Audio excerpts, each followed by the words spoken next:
Captain, why'd you take the Defiant back in time? The bartender called it a tribble. Which one of you wrote this? I did. You? I created it, and it's real! And all it cost was the life of one Romulan senator, one criminal, and the self-respect of one Starfleet officer.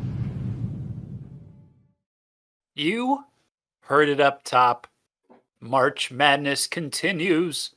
We're taking a big bite out of a sample pack because we're about to head back on that big old trek through the stars. That's right, it's Star Trek Deep Space Nine. Here on Normies Like Us with your hosts, Avery Colin Brooks. Emissary to the podcast, Mike. Oh, and this is Major Kira Jacob. Should have thought of a name beforehand. You're my episode, Bajakin? after all. I'm a Bajakin, not a Call Cassian.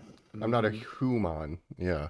I almost chose Dirty Colin humans. Dacian as my name, so that is good. I do like that too. But we're mad. We're mad. March Madness continues with Jacob's selection. That's right. Deep Space Nine. We're talking my selection. This week we did Shin Godzilla, of course. We did Monster Hunter, two things that you guys chose. And this week we're sort of returning to a franchise that we've talked a lot about, many episodes on various subjects in this franchise, wouldn't you say? Mm-hmm. Yeah, we've done a lot of Star Trek, like full series. We did, TNG. We did the whole Deep movie Space series. Nine. Yeah.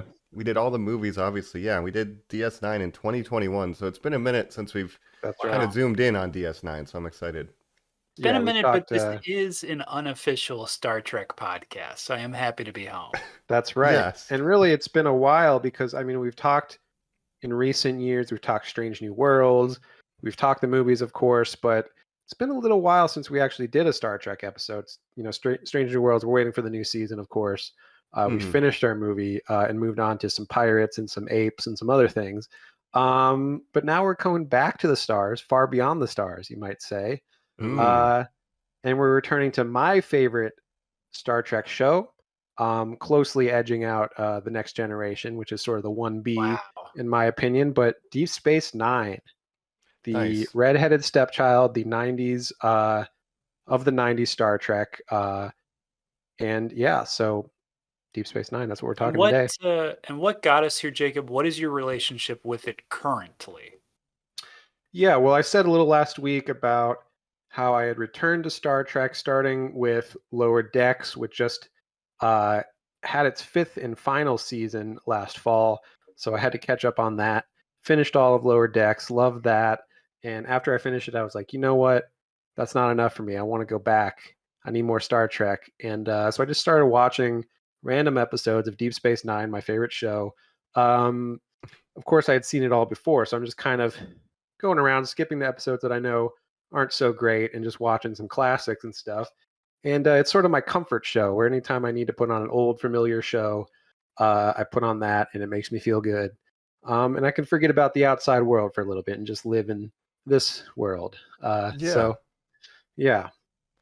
No, it's great. And so you picked 3 episodes. This is definitely, TNG is my favorite, but I do like DS9 a lot. And it's the most different Star Trek, and that's why it was criticized. But I think your selections today kind of showcase a lot of the interesting things that make the show so strong. Like you pick kind of one of each of these attributes. So, Right.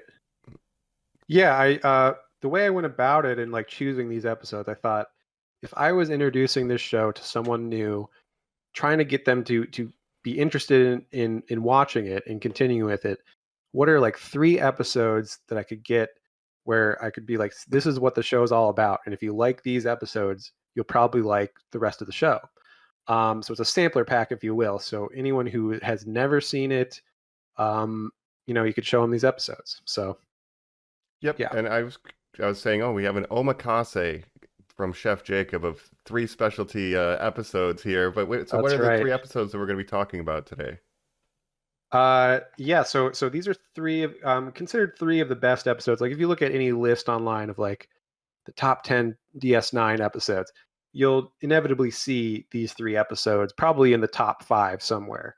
Mhm. if not the top 3 or top 4. There's one other one that I didn't include, The Visitor, which is one that really highlights Captain Sisko and his son Jake's relationship, which is another one I love. But I thought Trials and Tribble-ations, which is maybe the 4th best, I added that one in there mainly because of the interactions they have with the original cast, and of course we covered all the movies, so I thought that would be fun to Mm. talk about. So we have Trials and Tribble-ations. That's the first one we're going to talk about. This is sort of going back and reliving an episode of the original series, from an outsider's point of view in an interesting way. So that's a lot of fun. Next, we Mhm. have Far Beyond the Stars. This is a more serious episode, sort of highlighting an issue, right? Racism. Mhm. But it's also a fun episode because you get to see the whole cast out of out of makeup, out of costume, playing different characters, and so there's that element of it as well, which I like. And then finally, we have In the Pale Moonlight, and this is sort of highlighting the gray morality of the show at times, and doing something, Captain Cisco doing something that Picard would probably never do because of his, morals and his ethics. But in times of war, you gotta, do things that you don't want to do. So that sort of Mhm. highlights that angle of it. Yeah, and I think it's 3 really great choices because Trouble with Tribbles, it's a fun little romp. Then we have a dramatic kind of moral parable, and then you have the Absolutely. kind of wartime show that this very much was dealing with a lot of themes of the politics of being at war in the Federation, and that I think Yes. definitely underlines like the key elements of what make DS9 different from other series. Absolutely. And of course, it takes place on a space station, DS9, rather than a ship. It's the only Star Trek main show to do that. It has a mixed cast of not only a diverse cast of actors, but a mix of not just Starfleet officers, which most shows would have, but other characters like Quark, like Constable Odo, the changeling security chief of the station, or Major Kira, who works for the Bajoran government. And I just want to say 2 things up top about the 2 big events within this show that are going on. Number one, you have the Bajorans and the Cardassians, right? So the Cardassians are essentially like space Nazis who came and occupied uh, Bajor, the planet of the Bajorans, for about 50 years, sort of oppressed them in many ways before the Bajorans overthrew them. And now the Bajor is sort of like a fledgling planet within the Federation. So the Starfleet comes in and sort of oversees the Cardassian withdrawal, and they take over this Cardassian space station, which becomes Deep Space Nine. I So you call have it that going Terok on. Nor, of course. Mm-hmm. Terok Nor, the original Cardassian name. Um, and so that is a pretty cool element that's going on mainly in the early seasons, but of course throughout the show. And then later on, we get into the Dominion War. And this is the big overarching event that's happening definitely in the later season. There's a long build up over a few seasons. And then season 6, which 2 of the episodes we're talking about are in season 6, that's the height of the Dominion War, when war really breaks out. And, it's a different side of Star Trek where you see Starfleet actively fighting a war, which during TNG, it's a lot of peace, it's a lot of diplomacy talks and stuff, and now you see a wartime Star Trek, so it's a little bit different. Yeah, and I like the way, like I've always liked Deep Space Nine. I understand how maybe when it came out, people were like, "This is too different," but like this is my favorite take of the wartime Star Trek universe as opposed to like zip zoom whip pan Discovery Yeah, style. Like this works for me in a way that those other ones haven't been able to. And so I for really sure. appreciate Deep Space Nine for that. Yeah. Yeah, I mean, New Trek has its downfalls. Obviously, we are all fans of Strange New Worlds, which is a show that is a hybrid of half New Trek but set in old Trek, which I think walks Right. the line very well. And Hmm. yeah, I think this is the show that maybe sets that line. Yeah. And this show was also ahead of its time in many ways. The more serialized storytelling versus the episodic. TNG is very episodic with a couple exceptions of Hmm. some carryover from episode to episode. But this, I mean, in the 90s, TV was primarily episodic. Now, of course, TV has really shifted to that serialized format where a lot of TV is serialized, probably more than episodic. And Hmm. so, in that way, in the 90s, this show was actually ahead of its time in predicting TV trends, right? Yeah, So I like that absolutely. angle of it as well. And Captain Cisco. It's hard to because I love Captain Picard so much, but Captain Cisco really ranks up there for me. And Avery Brooks' portrayal, possibly Colin's, long lost relative, Avery Mhm. Brooks. But what do you guys think about, before we jump into it, what do you think about Captain Sisko and Avery Brooks as an actor? Do you I like his sort of style? Yeah, go ahead. Well, I wish I could deliver every line of my life the way Avery Brooks talks as the captain, because it's got so much flair and it's so Yeah. Mhm. Shakespearean, so theatrical, and that he's approaching it from that angle is really what draws me to him the most. He's easily one of my favorite captains as well. Yeah, he's definitely, some people don't like him as much. He's definitely got a style, and it's sort of either you love him or hate him. Some people think he sort of overacts at times, but that's just the emotion that he feels. Like he No. wants you to feel the emotion of his words so much, Yeah, I So love I it. love him. Yeah, I Yeah, love his gravitas. I love get off my station, or I will have yeah, you removed. He's so good. He's so good. I love Avery Brooks. He's so He's catty. yeah, right. and like Shatner was kind of overacting. It's like it's in the tradition of Star Trek. But he's so good. He brings Yeah, yeah. I love it. Oh, I yeah. love it. and Picard, he could overact. He could act at sometimes, but a lot of times he's more restrained. He's a proper British A gentleman, British Frenchman. Um, Yes. yeah, the most British Frenchman.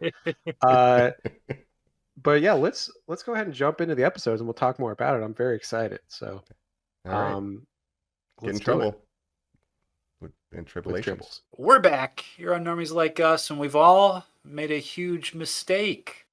We're wearing the wrong colors. Jacob, you've got a gold pullover on. Mike, you've got a That's blue, right. and I'm wearing a red one. This is all backwards to what I'm used to. What is going on? That's right. We're going back in time to the golden era of the original series. And we're talking our first episode, Trials and Tribble-ations. This episode aired on November 4th, 1996. Every time I read these air dates, I just want you to imagine what age you were at that time. I was Oh 6 years yeah, old, so I was 6 or not into 7. Star Trek at that point. Um, Deep Space Nine but was on so much earlier than I realized. It's so yeah, crazy. the Mm-hmm. 90s. And this is season 5. So I mean, it started in 92, 91 or 92. And essentially the final 2 seasons of the Next Generation aired simultaneously with the start of DS9, and then after Next Generation went off the air, Voyager started pretty much right away. So then those two shows ran concurrently throughout the 90s. And then when DS9 went off, that's when Enterprise came on. And that was really the golden era of Star Trek from, the mid 80s to 2005, right? When Enterprise ended, sadly. Yeah, and I'm an Enterprise defender, but a lot of people are not super stoked on that series either. I appreciate Enterprise for what it is. I do Yeah. too. But I'd be hard pressed to come up with 3 episodes to convince somebody to watch it. But yeah, that was like the golden Yeah. era, and then there was a very long break before Trek kind of came back. New So, Trek. Yeah. mm-hmm. Alex Kurtzman. My We mortal got the enemy, Abrams but that's movies, okay. but yeah. Yeah. But today we're talking Trials and Tribulations. Now, this episode was part of the 30th anniversary of Star Trek, the 30th anniversary celebration. They made a special episode of DS9 and Voyager. The Voyager episode features George Takei as Captain Sulu, captain of Mm-hmm. the USS Excelsior. And that was sort of about Tuvok, the Vulcan character in Voyager, his memories of his first posting on the Excelsior with Captain Sulu. So they're both about the original cast and remembering. And now think about this 30th anniversary. This episode takes place 30 years after the first season of the original series. Now, think about 96, that's almost 30 years ago. So we're almost as far away from this episode as this episode was from the first season of the original series. Kind of Oh crazy to man. think about. Yeah. Yeah, we're It gonna is get. Well, I was just thinking, Strange New Worlds going to Deep Space Nine for a crossover soon. Right. 2 Yeah. years. That's what it would be like. Yeah. What I'm sorry, how contemporary was Voyager that they had an episode where one of them could have served with Sulu, or was Well, he because like he's a 1,000 Vulcan. years old? Oh, Vulcans live, a couple hundred years. So Tuvok is like 100 and something years old. So okay. the original series takes place 100 years before the TNG era, right? So Okay. think about that. And Sulu Interesting. I became a might try to captain at track the that end down. of that. Yeah. So But it is depressing to think about because I still think of DS9 as modern Star Trek when really it was 30 years ago. jeez. Depressing to think about time passing, but it is what it But is. Yeah, and this episode is anything but depressing. It's a kind of love letter to the original Yes. series, and it's I love this premise. This is definitely the episode I would show to people first. Like it's Yes. fun and it's not too heavy. Check it out. It's absolutely, it's a lighthearted romp. It's featuring footage from the original series episode, "The Trouble with Tribbles," which was a real episode of the original series that featured the famous Tribbles, and integrating that footage into new footage, obviously with the new cast, and the way they kind of do that with like rear projection and stuff is very cool, and editing tricks. Building Um, sets that look like the original set convincingly and like yeah, intercutting the footage. Like, yeah, they went to a lot of lengths to match the look of the original, and I think it right. holds up pretty well still. Oh, it's And so flawless. Yeah. you get scenes with our cast interacting with Captain Kirk, Scotty, all these different characters that we love, right? Mm-hmm. Um, so yeah, I mean, that's a let's fan favorite episode of the original series too. So it really is like yes, and having introduce your the cake and Tribbles, eating it. which were sort of became a thing of their own. Um, Like, and yeah, so it starts out. What's interesting is also these three episodes all have a sort of framing story, right? That frames the story, which is unusual because not every, most DS9 episodes were not structured like this. But this one we have Mm. a visit from the Department of Temporal Investigations, the Time Police, if you will. Yes. My least favorite part of Star Trek is these guys. Time cop. Yeah, of course we have Enterprise, we have the Temporal Cold War. Mm-hmm. They love to mess with time in this show, right? But Yep. so essentially, the Defiant, which is the ship that is assigned to DS9 after season 4, the crew is on the ship. They're coming back from Cardassia with a Bajoran time orb. Now I can get into what the Bajoran orbs are, but it's not that important. Essentially, it's a way to get them. They go back into the past by accident, and they find that they are face to face with the Enterprise, Kirk's Enterprise, right? Mm-hmm. Which I have, of course, right here. If you've seen the video, Oh yeah. I've got a model of that. So that is what would that be called? Not the NX101, 1701A. 1701A, right? The Yes. first Enterprise, not the first Enterprise, but the first scene in the show, I guess. Right. Well, it's the first Enterprise that was a Federation ship because the NX-01 wasn't Yeah. technically Federation. It's just an Earth ship, but that's splitting hairs. So the first And not Enterprise. an A, not a B, not a C. It True. is No, we have the 1701. D in Picard's era, but yeah, this is the first Enterprise, Kirk's Enterprise, and so they're outside of a space station, and they realize that, of course, they're in the past. Also, they picked up a guy named Arn Darvin, who was also involved with the original series episode. And here's a fun fact: the guy that plays Arn Darvin, Charlie Brill, same guy that played him in the original series. So, Oh wow. yeah, just 30 years later. How does that make sense? That's incredible. Well, he's just 30 years older. No, Boy. that's great. That's great. So essentially, yeah, they need to figure out what's going on. How did they go back in the past? And the Enterprise is parked outside of the space station. So they get into period costume and they decide to sort of split up. Some of them go to the Enterprise, some of them go to the space station. They want to figure out what's going on. Mm-hmm. They suspect that this guy might have some type of revenge plot because he got in trouble or something. So we're trying to find that. Right. That Yes, I guess guy. so. It is revealed at this point that Arden Darvin is actually a Klingon spy, genetically altered to look like a human, and that's what he was in the original episode. And so he actually sends them back in time, and he sort of escapes. They need to figure out what's going on. But this is the fun part: is when they get dressed up in the old uniforms. Dax comes out and is like, "Oh yeah, women dress differently too," and she's got like a skirt on. Barely Of any course. wore any clothes.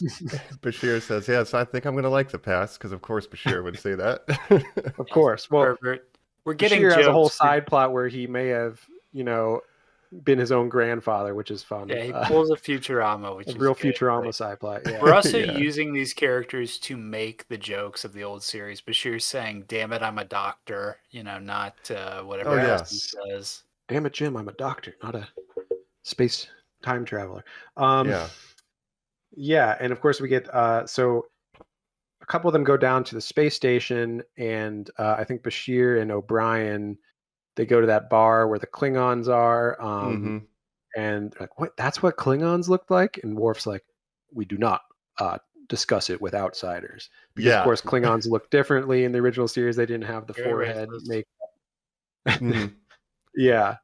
But this is the famous episode where tribbles are introduced by a sort of traveling salesman, con man guy, and tribbles, of course, are an alien that can reproduce very quickly, and they're these little fluffy balls of fur that look very cute and adorable. But if you feed Shit. them like gremlins, they start spreading, and then they're everywhere. Right? Yeah, the original episode, Uhura sold one because they're cute and they multiply, and the ship is basically filled with them to the point where the famous scene where Kirk opens the hatch and a million tribbles Yeah. fall onto him, and they Love were an it. enemy of the Klingon Empire, so Worf really hates them right. too. That's Yeah. incredible. And if you're not watching Long Normies, I would recommend you check this episode out. It's a lot of fun, like you guys are saying.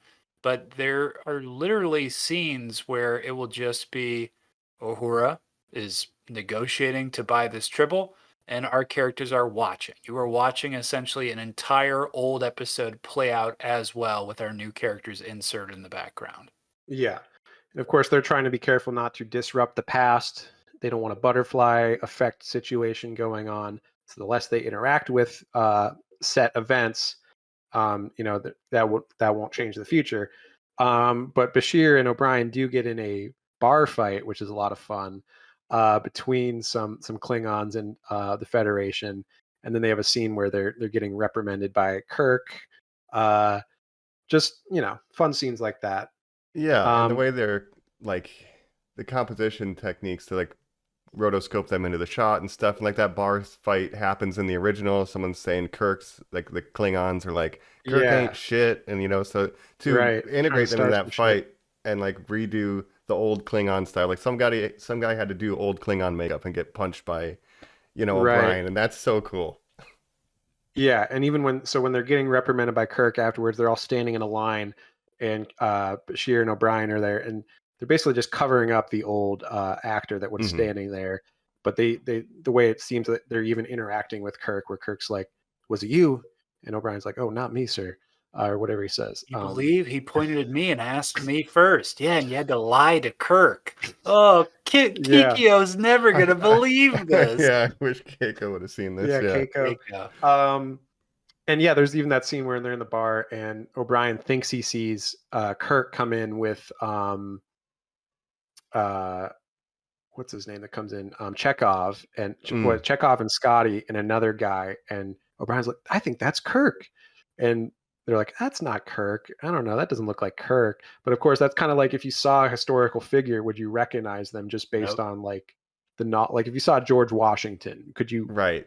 You No. can see another guy in a white wig and think that's George Washington. Now that does lead to the best joke in this entire episode, where later Cisco and Dax are fixing something, and Dax goes, "God, he was handsome, wasn't he? Those incredible eyes." And Cisco goes, "Well, he wasn't known as a ladies' man." She goes, "Yes, Right. that Dr. Spock. Oh my God." Yeah, not Kirk, Oh, yeah. Spock, which is sort of a reference to when the show was on, where Spock, Leonard Nimoy, would get all these like letters from fans, like women that were, into him, and then to the point where William Shatner even got jealous and was like, why is Spock getting all this attention? I'm the captain, right? But women find Spock attractive, right? For some reason, at least some women do. Yeah. It was not very in touch with his emotions. I know that much. But Right. no, that's a great joke. I think Dax too says, "Oh, one of my other," because she's a trill. She's like, "Oh yeah, I remember like studying with Kirk in the academy or something. Let me go talk to him. He won't recognize me." And Cisco's like, "No, you can't. You can't talk to Kirk." Right. Yeah. That stuff's all. So there's a lot of fun stuff like that. That elevator's good. They don't know you have to hold the handle. and they're trying Right. Yeah. They don't. they're just trying to talk to the elevator. They don't realize you have to hold the handle and tell it where to go. I won't Um, tell if you won't. in this Yeah. antiquated technology. And I like when Dax gets the tricorder thing. She's like, "Oh, I love this old design with the flip thing and everything." She's admiring the old antique designs. Mm-hmm. It's all good stuff. But they're trying to, find this guy Arn Darvin because in the original episode he was he was unsuccessfully trying to do some spy stuff and got caught by Kirk. And the way he got caught was that the Tribbles recognized that he was a Klingon, right? Because they're an enemy of the Klingons, all that stuff that Worf was saying. So he used that to realize that Arn Darvin wasn't human. And so he's trying to get revenge on Kirk now from the future. So he goes back into the past to try to get revenge on him for foiling him the first time. Mm-hmm. So they're trying to stop Arn Darvin. He puts a bomb inside of a tribble, so they got to find that bomb. And there's like 1.2 million tribbles now on the ship. So there's got to be thousands of them, Mike. There's 1.7 million.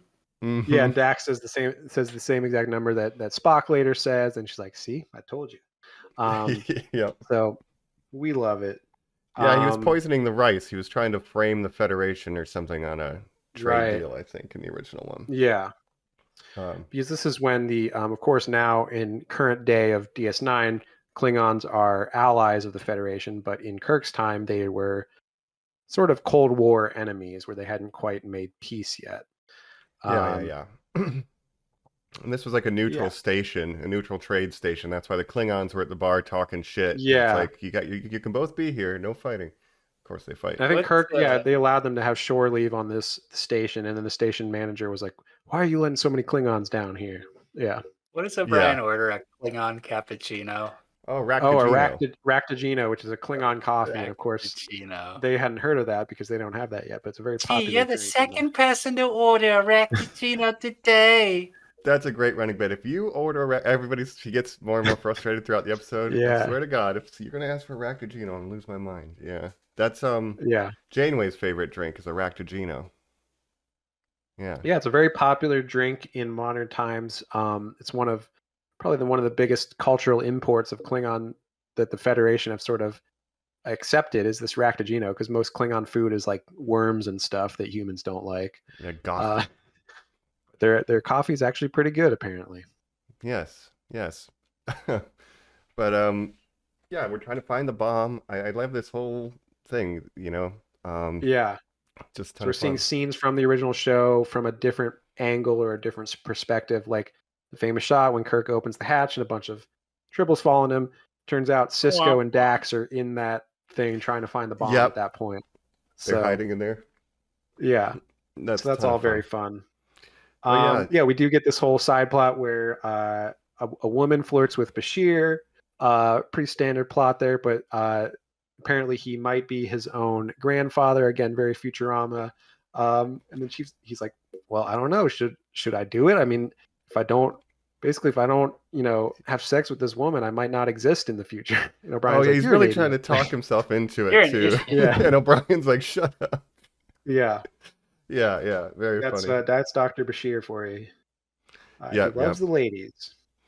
Yeah, he's super enhanced intelligence, but cannot read the room. But right. Yeah, but Bashir Miles is always fun when they get up to antics. Yeah, they have a fun repartee. Well, they're scanning that panel, and then the red shirt comes up. It's like, wait, they told me to do that. And it's like that whole set was built, and to integrate it with the original footage, it's like that's really good. Right. It's a funny bit too. That's a medical. Even the shots when they're, that's a medical tricorder, not a regular tricorder. Oh yeah, of course. I'm doing a study on workplace fatigue stress in the workplace. Yeah. Yes. But even when they're like walking in the hallways and stuff, like that's a mix of like new shots where they have extras that look like, in the background that look like they could have been in the original series, mixed with they'll cut to Kirk and Spock walking by, and it's like obviously that was from the original series. So pretty cool episode all around. Yeah, and I think of the context, like that anybody with a laptop can do green screen whatever now, but this is 1996. Like it's not the most it's not the most consumer technology. Like to pull it off this well in that time period It's pretty Absolutely. impressive. I think it's flawless, even without Mm-hmm. the time, note. Right. No, Yeah, it's great. just a cool idea for an episode. And again, it was for the 30th anniversary of Star Trek, so it's just a cool recognition of the original series. Of course, at the end, we get this scene where Cisco's like, "Wait a minute, I have to do one thing." This is the one thing where, yes, it is worth a Right. caveat to It's say, fan service. no, Yeah. this actually looks bad. What's your name, Lieutenant? Yeah. Right. Cisco, sir, and I think you're really good. Great. See ya. See ya. Yeah. Yeah. Well, there's in the earlier in the episode when they're putting on the original series costumes, he's like, "Yeah, I'm just gonna be a lieutenant. I don't want to push my luck calling myself a captain because then they'll be like, why is there a captain, Right. here right now? That would cause too many questions. So he's just a lieutenant. But then at the end, yeah, he's like, "What's your name, lieutenant?" And obviously that was taken from some other scene where he was talking to a different lieutenant. But the way they cut it in, it makes sense. It's a little bit of fun Yeah. fan service for When Cisco he to meet Kirk. says Yeah. that question, and it cuts to him just doing a strange smile as he answers instead of talking back to him. It's totally normal. Yeah. Yeah. Yeah. That's Cisco, though. He had to break his own rule. He said, Dax, you can't talk to Kirk. And he's like, I know, I'm going to talk to Kirk at one time. I'm going to take advantage of this. Yeah. Right. It's an Yeah. honor to serve under you, sir. I just transferred here. I'm new. Or Yeah. I was at a part-time and I'm leaving now, but it's been fun. Yeah. Right. Yeah, of course, Kirk met Picard in that movie, Generations, and now we have Cisco meeting Kirk, so it's always fun when two of the captains meet each other from different eras. I mean, Cisco's met Picard in the pilot of Deep Space Nine, technically. Yeah, But that's which a whole makes nother sense because can they're of in the worms. same era, but yeah. Yeah. And let's talk about it now, Jacob. You did share a video clip of Avery Brooks, in the yes. documentary Captains, which is by Captain Kirk as William Shatner made this movie where he went and talked to every Star Trek captain that's been featured, from him to Patrick Stewart, Avery Brooks, Scott Bakula, Chris Pine. They're all Oh, yeah. featured. Mhm. Janeway, I can't remember her name now, the Kate actress, Mulgrew. but Big Kate Red. Mulgrew. Yeah. So all of Big them Red, yeah. have their own scene. Yeah, from Orange is the New Black. Now, this scene, this clip that you share, is basically William Shatner in love with Avery Brooks. He's leaning on his piano. He's got his head up. He's just like looking at him and saying, like, "Well, don't you feel this?" Or like, "Don't you We feel asked like him, this because what of do you this think thing?" happens after? Wait, What do you think happens after you die? yeah. And basically, Avery Brooks' answer is to look at him smile and play jazz on the piano. And he Yeah, just keeps improvise some playing more jazz. intricate pieces of jazz as we Shatner's had. just It's like, "Ooh, I like good, that." yes, good, yes. And sort of like takes it as answers. It's absolutely incredible. Yeah, Avery Brooks, an interesting guy outside of Star Trek. He he was an actor, of course, before Star Trek. He was in the show Spencer for Hire. Spencer for Hire, where he played the character Hawk, who was like this badass detective guy, PI. And then he did this show, and then since DS9, he pretty much retired from acting. He's a very eccentric guy, very reclusive, doesn't make a lot of public appearances at like conventions or anything like that. He's done a couple, but he kind of avoids that life and just I guess he teaches at a college, or he did teach for a while, but he's just a very unusual, reclusive kind of guy. But He's just theater, I would imagine. yeah, theater. He has a theater background. This guy's an artist. Like, that's what I he's a think real when artist. I look at him. He's a great piano player. He Yeah. loves jazz. He loves playing the piano. So Avery Brooks is very different from the character of Benjamin Sisko. Yeah. In an interesting way. He's a true artist, and everyone on the cast loves anytime they ask him about Avery Brooks, like what's it like to work with him. They're just like, oh, he's the best. He's just a great guy. He's a Renaissance man. We just love him. We love Avery. Yeah. No. And this episode, it's more of like an ensemble. Like we're kind of in little different parts. We don't get a ton of Avery in this episode, but the next two, he's going to showcase his chops, let's say. Right. I was kind of trying to pick on your theme, Jacob. At first, I thought it was Mm. the framing devices. Then I thought, ooh, were these all heavy Cisco episodes? You know, were they? But no, not necessarily this one. Yeah, the second two are for sure. Which DS9, it is. I feel like it is more of an ensemble than Mhm. even like the Next Generation. Definitely of the original series, which was very Kirk, Spock, and Bones with some supporting characters.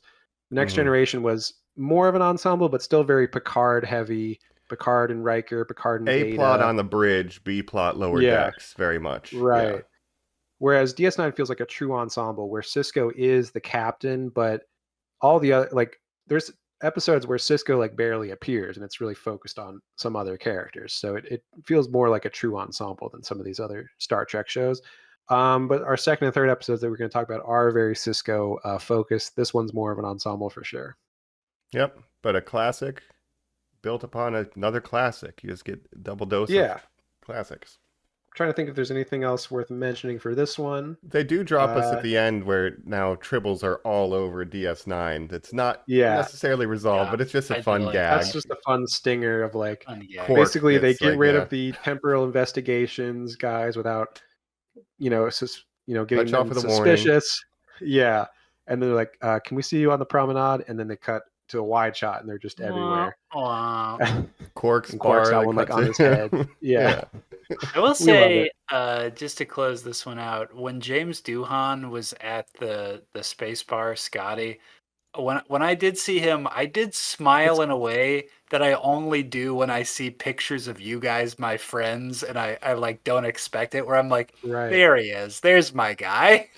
It's Oh crazy how yeah. different he looked in the original series because he gets older and balder and Yeah, fatter, right, in the how dare movies. you? But More mustachioed, yeah. yeah.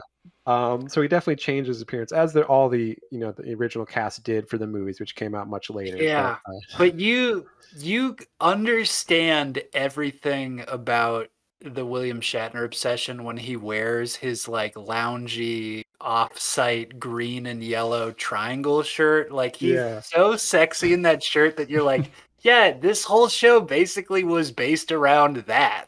yeah, he is the. I mean, yeah, he's the original, and again, Futurama. He's the Zap Brannigan. What Zap Brannigan was parodying in Futurama, the dashing captain, right? And Right. this, of course, before he got his curly hair in the movies. Right, Before right. he purchased his curly hair, he Yeah. does. And in the Um, pitch of Star Trek being wagon train to the stars, he is very much the sheriff who falls in love with Miss Kitty, the school teacher, kind of thing. He's just that yeah. guy, right? Right. But a different colored Miss Kitty every week. That's right. Yeah.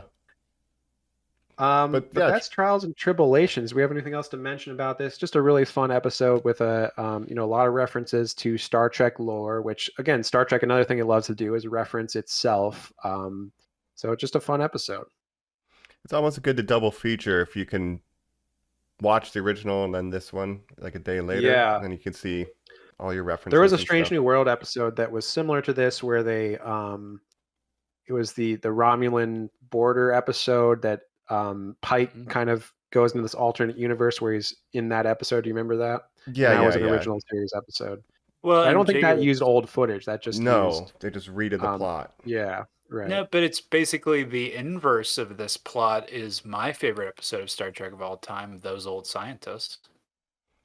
Oh Yeah, yeah. wait, which one was that? That's the one where the Remind me. Lower Decks crew comes Oh, over to Strange New Worlds.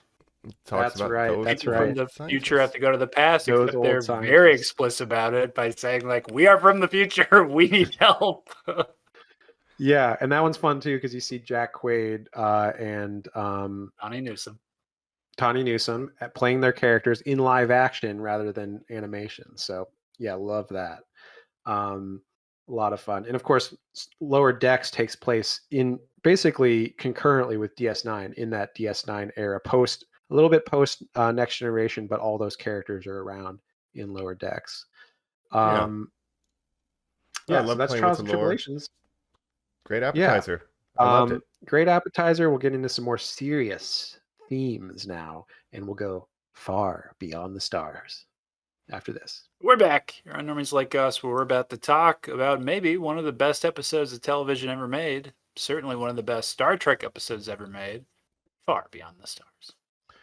Far Beyond the Stars. That's right. This is season 6, episode 13. It originally aired February 9th, 1998.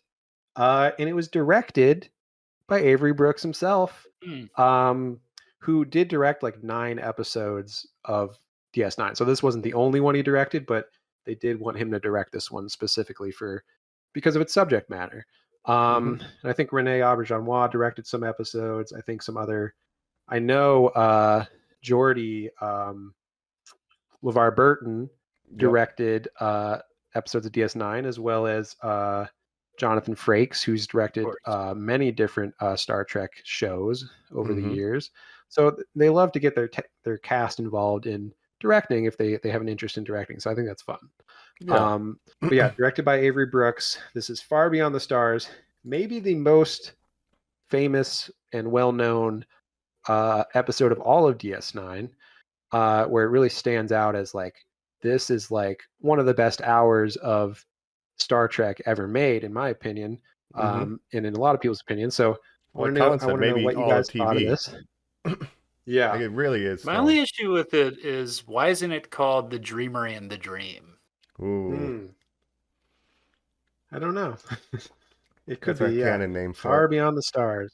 But this is kind of like an Elseworlds almost, right? We're off the ship. Yeah. Well, essentially, it starts with Cisco, who, I should say, to give some context to this, Cisco is considered by the Bajoran people the emissary to the prophets, because in the pilot episode of DS9, he went. So there's a wormhole to the Gamma Quadrant. This is getting into, so the Dominion, of course, who we're at war with now. The Dominion comes from the Gamma Quadrant. They are the changelings, which is what Odo is. So he's a member of that species who, was sent off as a baby. So he's got to reconcile with that. But so DS9 monitors this wormhole, which goes between our quadrant, the Alpha Quadrant, and the Gamma Quadrant, which is across the universe, right, or the galaxy. So where was I going with this? Well, it's the cross. It's the Cisco is the emissary to the prophets. So inside the wormhole, there are what the Federation calls the wormhole aliens. But what the Bajoran people, who are very spiritual, religious people, they see them as the prophets, who are sort of the gods of their religion, and they follow the prophet's word. Really, they're just these interdimensional beings that live inside the wormhole. They don't have a concept of linear time and stuff like that, so they're sort of a higher being. But in the pilot of this show, Cisco does go into the wormhole and communicates with the prophets. So to the Bajoran people, he's the emissary. He has communed with the prophets a couple times. He's sort of a skeptic of the Bajoran religion, but he takes his role as the emissary seriously as well. So it's an interesting angle. But in this episode, he sort of blacks out and has a hallucination or a dream in which he is actually in 1950s New York, and he is a struggling sci-fi writer named Benny Russell, and he has to deal, of course, with what was going on in the 50s, racism, and things of that nature. So it's an incredibly smart episode. I assume this is a Ronald D. Moore or not? I believe, he co-wrote it. I mean, he was involved with a lot of the writing, if he's not credited. But Ira Stephen Beyer, who also became the showrunner of the show, did co-write it as well. Oh, wow. So some big names involved. Yeah. It gives the opportunity for this show to do something that it couldn't, which is use its secret weapon or its like last playing card, right? Like, you very much imagine that the conversations that happen in this episode, which ultimately comes down to credit and merit for African American people towards art and all these like complex things at the time, right, at the 50s, about letting them become part of our society, which is an incredibly strange thing to think of, were probably real conversations had in the early to late 1990s when a executive on TV had to say, I don't know. Are we ready for a black Star Trek captain? Like that's kind of out there. Yes. Not, that's kind of like we'll see. And the Colin? fact that Star Trek exists in a world where they can't talk about race because it's this perfect utopia where they've gotten Right. past that. It's a Mhm. Unless card they they've go never into the been able to past. play Yeah. Yeah. unless Colin, they you were cook up this story. Yeah. exactly spot on about that because this Hmm. is sort of a reflection of when Avery Brooks was cast. It was controversial to be like, oh, a black captain, that's interesting. And this was the 90s. So yeah, it's decades after the 50s, but there's still, of course, racism problems even today. So Mhm. It was a it was, conversation when it was Janeway. It was a yeah. conversation, every single Michael time. It's Burnham. guaranteed. Yeah. Yeah. And of course, Star Trek has always prided itself on being progressive, diversity. Like that was always a core tenet of Star Trek. But of course, we always had the white man centering it all, right? The Kirk, the Picard.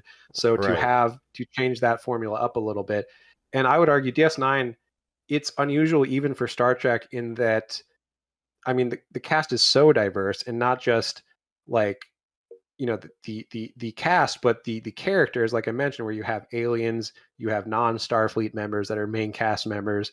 And something I find interesting about DS9 is that the only white man that's a main cast member that isn't an alien is Chief O'Brien. Mm. The rest are Wow. either, you have Armin Shimmerman who plays Quark, you have Renee Auberjonois who plays Odo, they're aliens. Mhm. And then you have women in high up roles, you have people of color. So I think it's great, but we Brian love is it. married to a person of color. Yes, Yeah. Keiko, Japanese woman. Major Kira, a female Bajoran officer, is second in charge on DS9. Of course, Mhm. we have Jadzia Dax, Trill, who's been female and male in past lives. So Non-binary. Right. yeah, non-binary.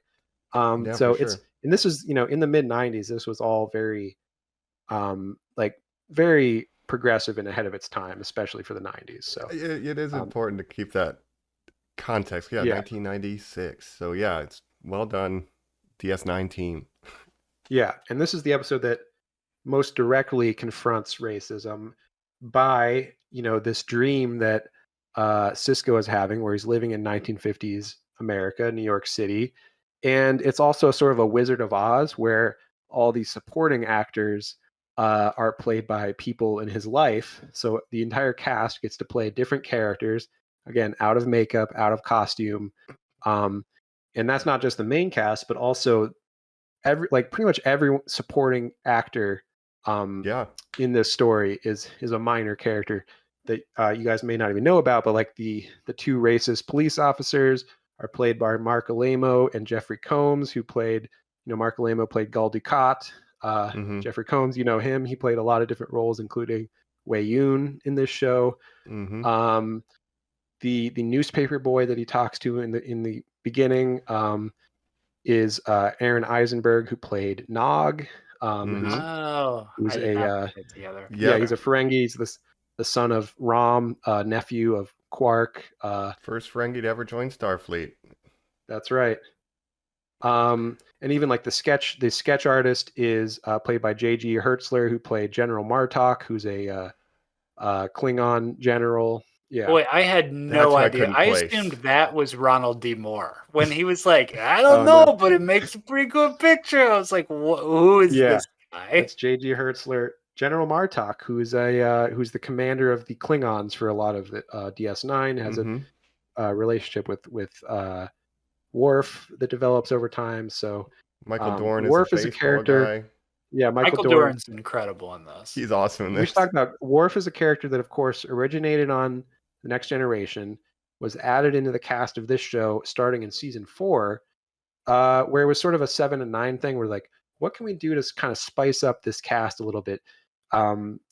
Give people another reason to tune in. Maybe if the viewership numbers weren't great or something.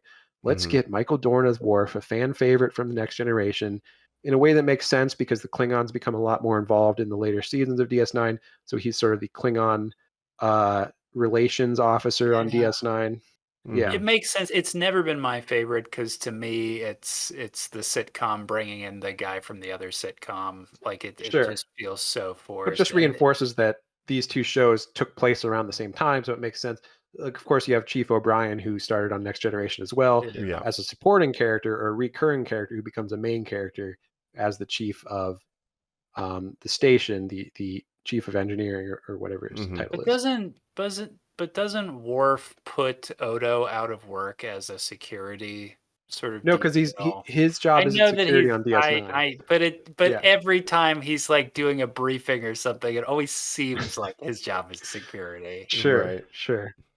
And of course, Odo is not Starfleet, so it's a little different because he works Constable. more for the Bajoran government. He worked for Um, whoever was running the state because he worked for the Yeah, Kardashians he worked for before. the He's like a Cardassians neutral originally. party. He Yeah. just loves justice. He's all about justice, okay? And he's gonna do whatever he can to get Not in this justice. timeline though, but normally yes. No. And I want to mention that this episode I deals with heavy subjects, but I like it because it lets the cast play off type, do something different. Yes. And normally Yeah. Star Trek does this with the mirror universe, and DS9 Right. never does a mirror universe. This is kind No, of they their do. way to. Do they do Oh, what? Do wow. they do a mirror They one? I did, forgot. they did a couple mirror Oh, wait, universe you're right. episodes. Yeah, that are But actually there's a pretty fun. take on the mirror universe. It's a little bit different. I Yeah. guess. A way to do that. Yeah, absolutely. Yeah, there's a recurring mirror universe episodes on DS9 that are worth checking out. But this one, yeah, it's a different. Every actor is playing a different character, and they're not really related to their DS9 characters. Like Rene Auberjonois kind of plays a bad guy in this, and he's nothing like Odo. And then like Armin Shimmerman, Quark plays a good guy when he's more of a morally gray character. As Quark, he plays like a more objectively good guy. There's also a lot of references to. Axe plays Harley Quinn. That's cool. Yeah. I'm the new secretary. K. Yep. Yeah. You wrote this? Yeah. And there are some references to like actual sci-fi writers of the time. Like O'Brien is basically supposed to be Isaac Asimov, which is pretty cool. Robots I just love again. I love robots. Yeah. What Yeah. else? Philip K. Dick, you had these actual people who Yeah. Richard Matheson would write into Strange Tales, Weird Adventures, these publications that would, if you were lucky, pay you 2 or 3 cents a word to publish your story about how like a dog pilots a spaceship and That's a lot of how marries a cat. yeah, that's how these sci-fi writers got their start. Is these magazines rather than just writing a novel, they would have these serialized stories or something like part one of whatever, and then eventually if they wrote enough of the story, maybe it could be made into a book, right? But Strange Well, Tales.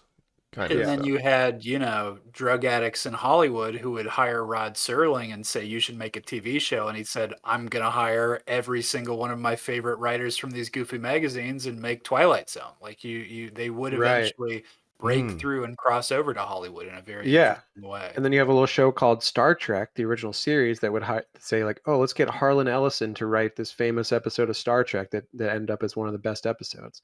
So yeah, that's cool.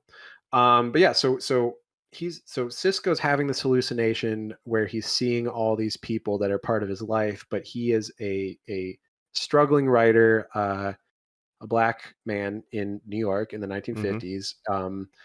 And it's kind of dealing with his life and his struggles to get his story published. There's a lot of scenes in here, but he gets a sketch. Basically, the sketch artist comes in and is passing out sketches and like has ideas for stories. Oh, what can you do with this image? Oh, I can make that into a story.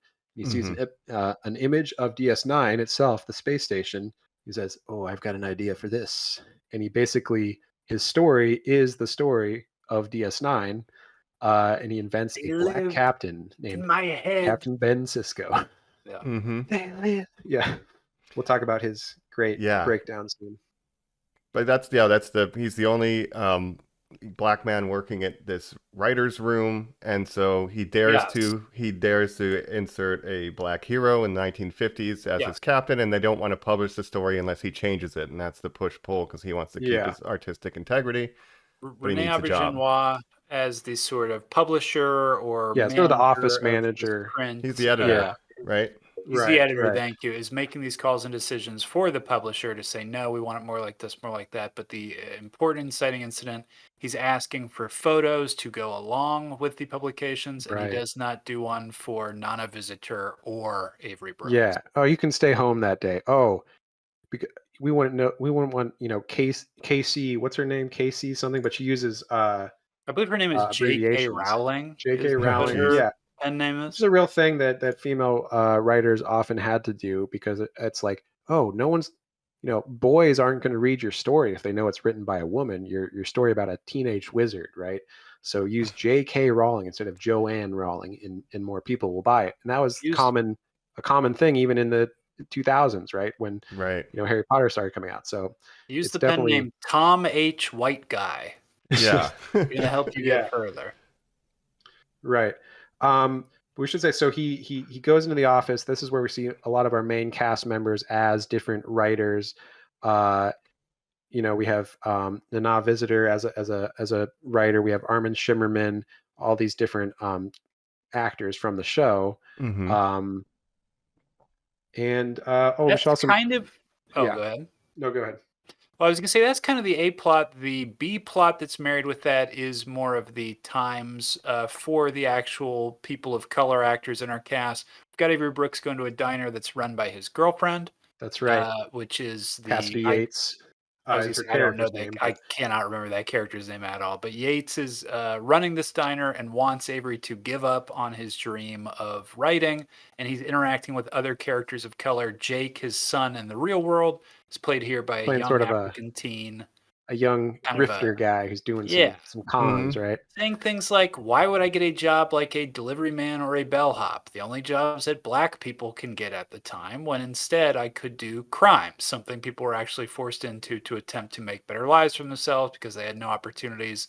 If you did have opportunities, let's say you're Michael Dorn, again, a black actor playing a Klingon, but here's a real face underneath there, an actual black actor, That's right. is a baseball player. And they say to him, hey, you make all that money. Why don't you live in the nice neighborhood? And he says, well, they can barely stand playing with me. You think those people want me living near them? Right. Yeah. Jackie And Robinson. that housing segregation was a big part of history. It's a big problem. Yeah. So.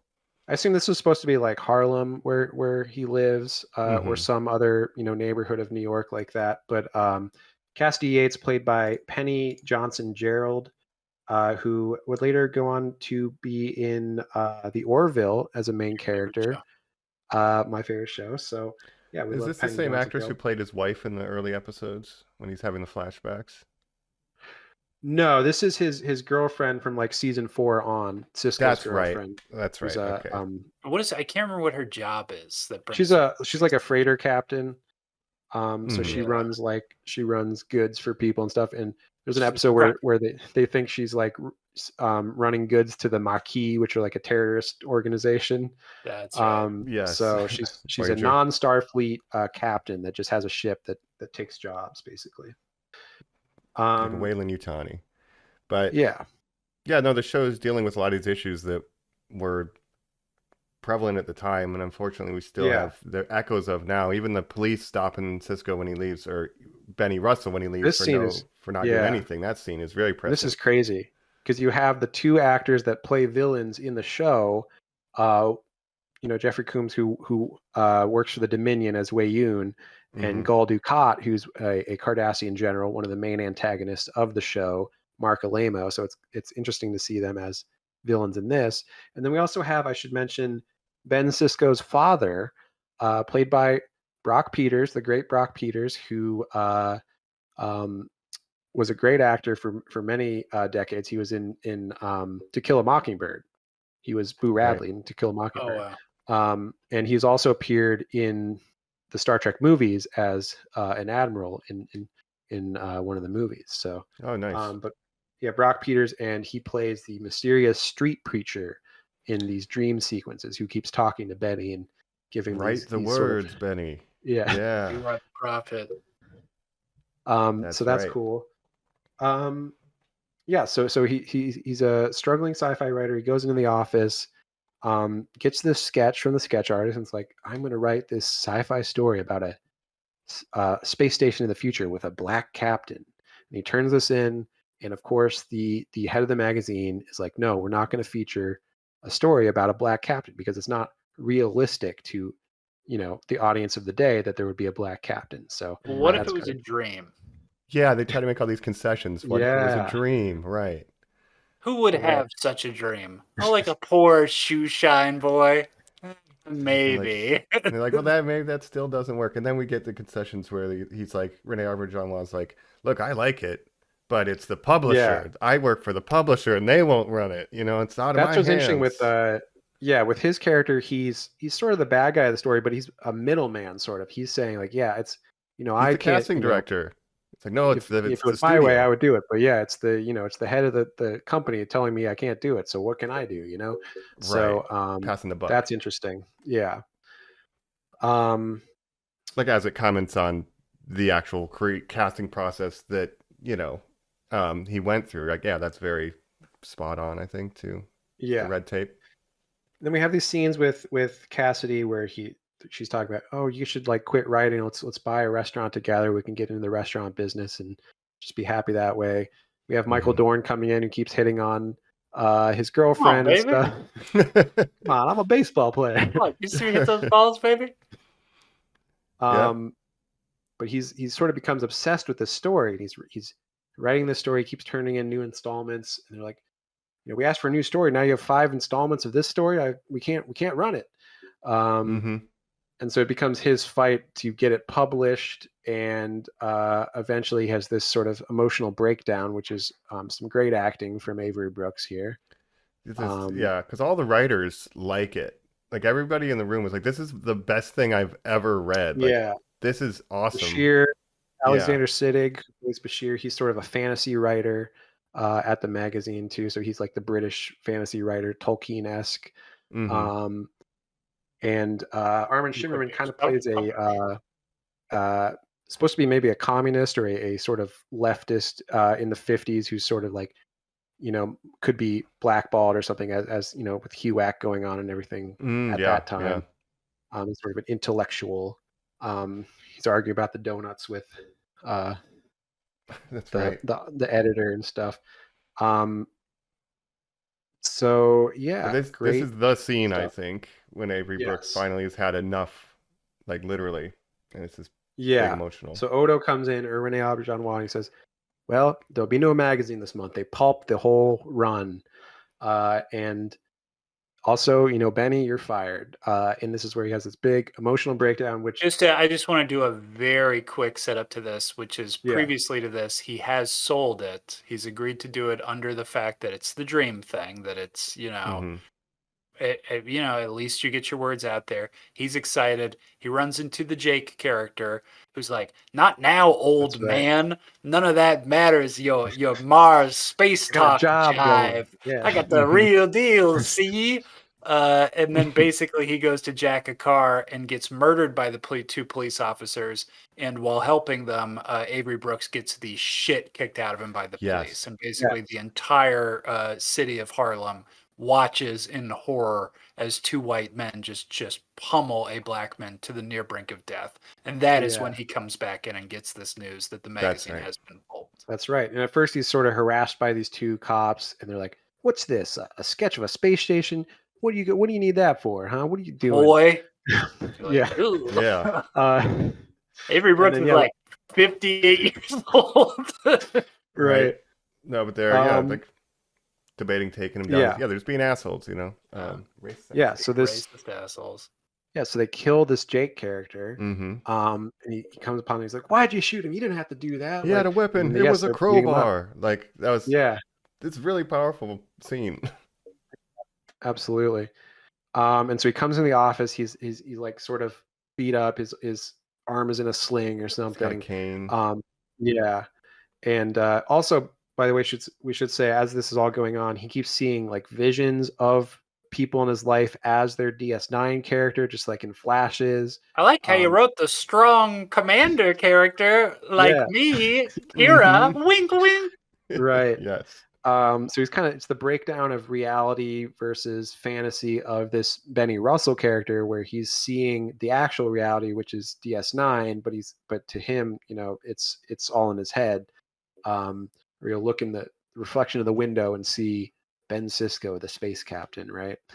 So he comes into the office, and this is where, he's told the magazine will be pulped this month. They won't run it, and also his services will no longer be needed.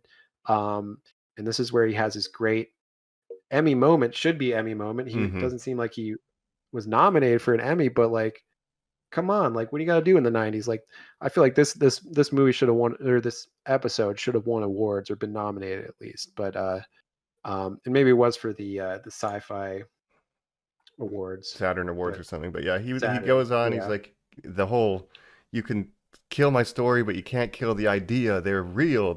I made it. I Don't invented you it. It's see them real. real? Yeah. Yeah. Oh And man, this is where he really gets to let loose with the acting and just like go for it, you know? it's like a long take too for portions of Yeah. it. Like he's Well, the guy going. who's directing it isn't telling him to dial it back. Right. He's directing this episode. He's acting in it. He's a big part of, like, it's all focused on him as a character. So he's doing a lot of work in this episode. But yeah, he's really Probably the pulling it off, achievement I of think. his life. I mean, this Yeah. is so powerful. Yeah, this Yeah. episode every time it's affecting And every this, time. It's because of Yep. this scene. yeah, and this continues to have, to be lauded as one of the best episodes of Star Trek ever. It's been studied in, universities in courses for like Afrofuturism and things like that. So it's really, to this day, is seen by a lot of people and is really considered one of the best. So So he has this breakdown and he's taken away in an ambulance where the street preacher is there and grabs his hand and tells him, like, you are who you are the dream, you are the dreamer. And then he wakes up. Why did all this happen? um, so I think this was like a let me read to make sure, but I believe this had to do with the wormhole aliens, the prophets, who were giving him this vision. For what Don't remember reason? exactly why.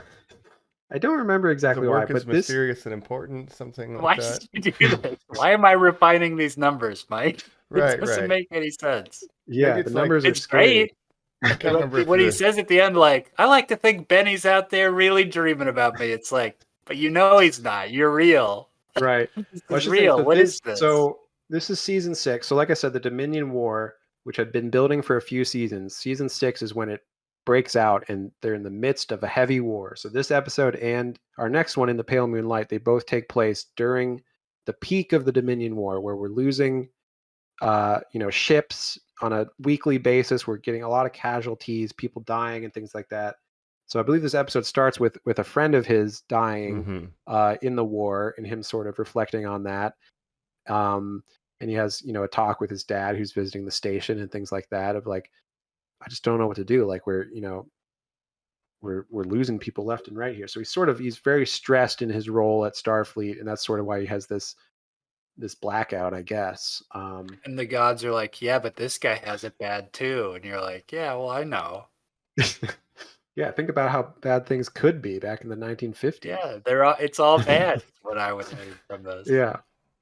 He does kind of Um, do the fourth wall where he's talking about Benny, but it feels like he's also talking about like maybe there's someone out there, like, and we're a dream in there, like this is all fake. He's kind of Maybe touching the I'm fourth Avery wall. Brooks. Again, this Right. Just a episode name I is made up.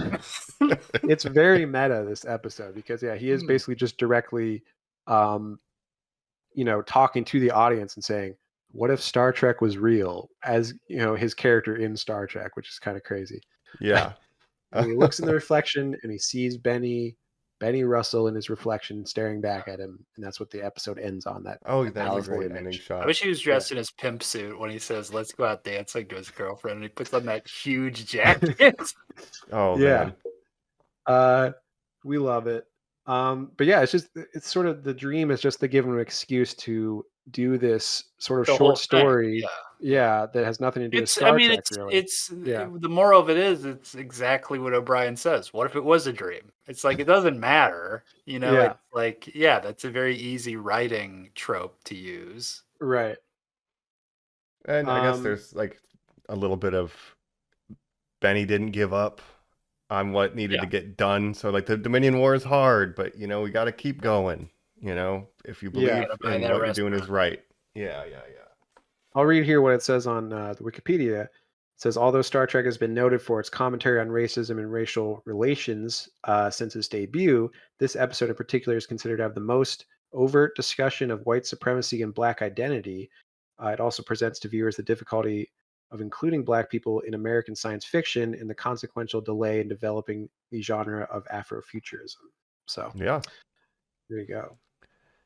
No, it Um, touches on a lot of like serious issues in a really yeah. clever way, I'd say. And like, yeah, the performances land. It's one of the best episodes of Oh, it's TV. also it's been compared to the real life experience of African American science fiction author Samuel R. Delany, whose novel Nova was rejected by Analog magazine editor John W. Campbell in 1967, claiming it was because he didn't feel his readership would be able to relate to a Black main character. And again, with the references to Avery Brooks' original casting in DS9 as the first Black captain to lead a Star Trek show in the early 90s. So we've come a long way for sure from the sort of Jim Crow era of the 50s, but there's still a way to Work to go in do. this country. Yeah. Hey, Exactly. so which character did you guys choose to relate to? Out of all the characters in existence, what one looks like you guys that you were like, well, I can relate to this one. Right. Yeah, I can't believe in fictitious That's the way they things. thought in the 50s Yeah. Right. and the 60s. I haven't found mine yet. I'm gonna find him, and then I'll relate to him. I can't relate to anybody because none of them look just like me yet. Yeah, unfortunately. Yeah. Not close enough.